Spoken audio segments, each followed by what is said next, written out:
Coucou les amis, j'espère que vous allez tous très bien. Aujourd'hui c'est lundi et le lundi sur Papote et Potager, vous le savez si vous suivez la chaîne, c'est Veggie. Tous les lundis on cuisine des recettes végétariennes. Aujourd'hui on va travailler avec un légume qu'on a récolté au potager. Il s'agit d'une courge et pas n'importe quelle courge, la sucrine du Berry. C'est une courge qui est absolument délicieuse.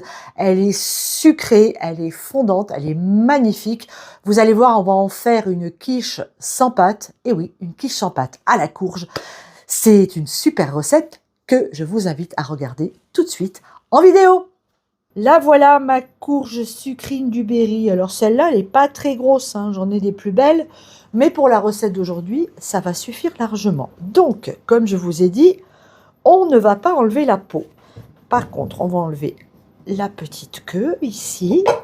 Regardez cette couleur, elle est magnifique. On va la couper en deux. Et comme toujours avec les courges, on va venir enlever les graines qui se situent à l'intérieur.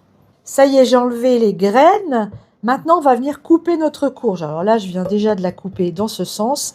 Et on va faire des petits cubes. Alors, vous voyez, je me rends compte qu'il y a des petits endroits où elle commençait à s'abîmer.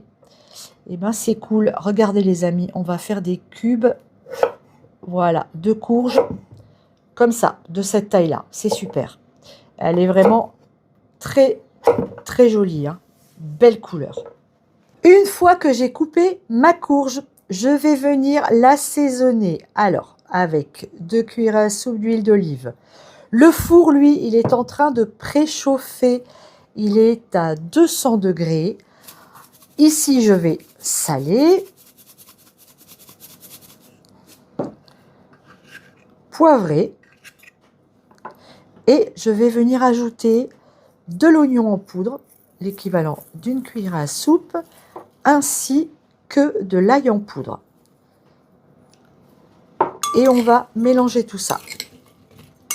Je dispose le tout sur mon lèche-frite recouvert d'un papier parchemin. Hop, et ça part au four pour environ 10 minutes.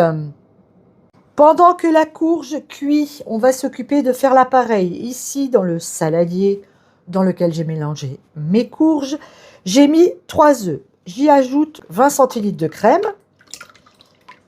ainsi que 10 centilitres de lait. Et je viens mélanger le tout.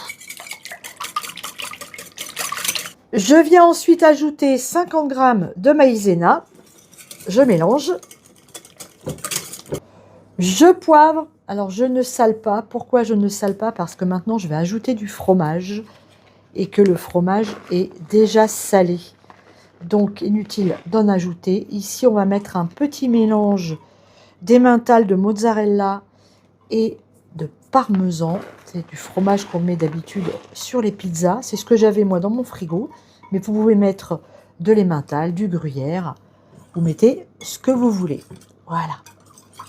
Lorsque les courges sont cuites, regardez-les à la sortie du four, bien rôties, magnifiques, et bien on vient les incorporer dans notre appareil. J'y ajoute également des noix que je viens de décortiquer à l'instant. Je mélange et je verse le tout dans un plat à tarte que je viens de beurrer. Et pour finir, on vient mettre des morceaux de fromage de chèvre qu'on enfonce légèrement dans la pâte. Ça y est, je suis prête. Le four, il est à 180 degrés. J'enfourne pour 35 minutes. Regardez-là, cette quiche sans pâte à la sortie du four. Alors, elle a cuit 30 minutes. Elle est tout simplement magnifique. Avant de la déguster, vous allez la laisser reposer un petit quart d'heure. Et puis après, eh ben, on va pouvoir, comme je vais le faire maintenant, couper une belle tranche de cette quiche. Allez, c'est parti. J'ai bien beurré mon moule. Normalement, ça doit être nickel. Oh là là, regardez ça les amis, cette petite merveille. Oh,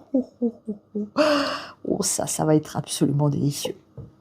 Allez, il est temps pour nous de déguster cette quiche. Ça sent très très bon.